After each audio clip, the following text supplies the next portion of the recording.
Në skenën e teatrit Migjeni është hapur zyrtarisht edicioni i radhës i festivalit teatror për të rinj, një ngjarje artistike që mbledh talente të rinj nga shkollat e mesme të Shkodrës. Në ditën e parë, çeljen e festivalit e bëri Gjimnazi Osokuka, i cili solli për publikun shfaqjen Swing Mood në regjinë e Vladimir Dodës.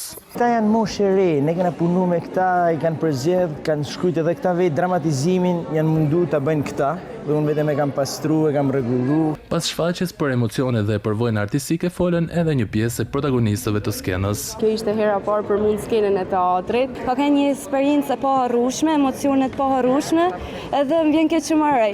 Eksperjenca ime e dytë në teatr, jam ndjej shumë mirë dhe është realisht një eksperiencë që unë nuk kam e harru kur. Ishim me fat që kishim një regjisor shumë mirë, edhe mbështetje zyshave drejtoreshe kena pas mundësi për me bë prova dhe me bë një performancë sa më të mirë. Nuk janë zanë që janë të shkëlqyer në rezultate.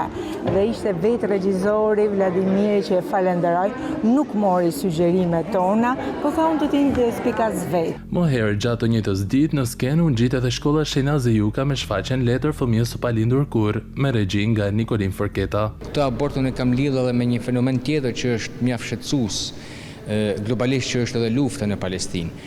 Me këto fëmijë të cilët po vdesin në mënyrë të pafajshme. Ky gjak që derdhet nga këto fëmijë të cilët nuk kanë të drejtë pse të vdesin në këtë mënyrë. Festivali do të vijojë në ditën e vazhdim me prezantimin e shkollave të tjera pjesëmarrëse duke kthyer teatrin Migjeni në një vatër të talenteve të reja dhe artit skenik shkodran.